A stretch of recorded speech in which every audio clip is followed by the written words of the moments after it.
All the best. Thank you, Etienne, and thank you everyone for being here today. My name is Aguti Janet. I'm from Uganda. Uh, I joined SINA when literally after university, I didn't know what I wanted to do because I was searching for jobs and couldn't find any. I have a bachelor's degree in social work and social administration, but I searched for jobs for a long time and wasn't finding any, and my parents were getting more and more impatient and frustrated with me sitting at home all the time, according to them. And so when applications came up for SINA, my brother told me about it, and I was just like, let me go and waste time or pass time there instead of being bothered at home. I joined SINA as an introvert, completely not able to share or talk about myself or present in front of people.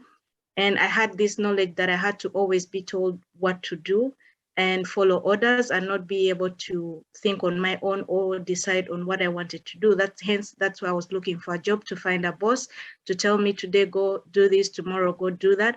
And then at the end of it all, I write a report according to how they desired.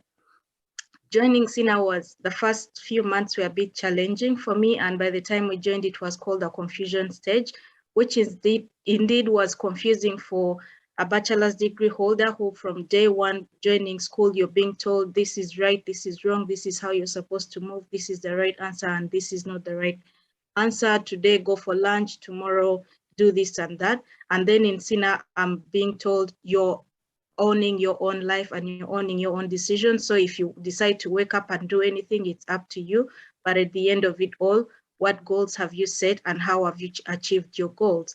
So basically, I was supported to start aligning myself both personally and professionally, articulating myself even more, because when I did my bachelor's degree, I had to present my research paper in front of a group of students and lecturers, and I completely failed. I froze in front of them and couldn't speak because of my lack of self-confidence and lack of self-esteem.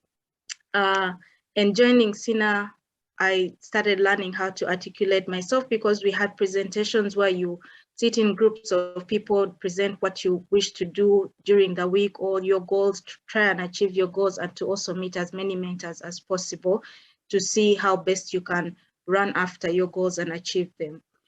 In about 2 to 3 months of being there, life became a little bit easier because then I was able to set my own goals. However, I still had challenges of articulating myself and speaking in front of people.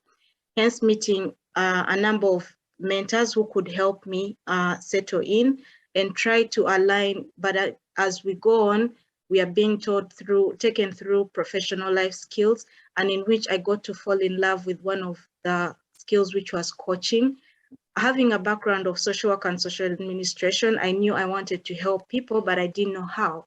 So during the coaching sessions, it led me back to realizing the passion that I had connecting with people, hence joining the nonviolent communication activities and being able to meet Susanna by then.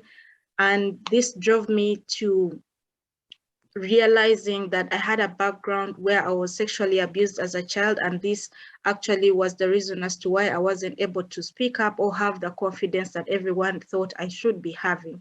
So SINA made me realize how best I could use the challenge I had, the social challenges that I had growing up, and embark on them and try to make a better life for myself, but also for the community. So how best do I serve the community with the challenges that I faced? So it helped me realize that what I faced in the past does not define me, but what I decide to do forth is what actually defines me. And hence, a lot of mentoring from different coaches, from different trainers. Etienne and Tony Wamboga were also part of the group that would help me look at the project that I had, develop the project ideas together, and try to set goals that would help me. In 2019, we launched Totya platform that supports victims of sexual violence to get psychosocial support.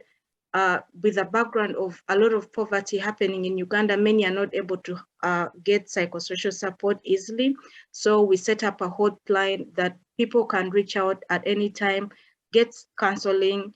It could be anonymous for most of people who don't want their identities known, but many end up getting face-to-face counseling. Hence the love that I had for coaching, which I got from one of the SINA trainings that has helped me to grow and build myself more. From 2019 to date, we've so far helped about 3,080 people online get coaching and counseling, and we've so far supported about 1,000 girls to get medical health care after being abused and many other supports in the end. We are hoping in future to be one of the biggest organizations in Uganda that is not only helping victims of sexual violence to change their mind or to have a life free from sexual violence traumas, but to also be economically independent, hence following forth in the footsteps of SINA, trying to come up with our own center in future that will help these victims also to be able to understand who they are, what they want, and what their worth is, and develop themselves accordingly. I'm always grateful for SINA and the opportunities that I've got. I've also been able to travel to various countries to pitch. Who knew that I would be able to travel one day? But hey, SINA is a dream maker and it has made my dream a reality. I'm so proud to call SINA a home, and every time I'm in Uganda, I always go back to SINA and try to help as many people as I can. So thank you, Etienne, and thank you, Tony Wamboga.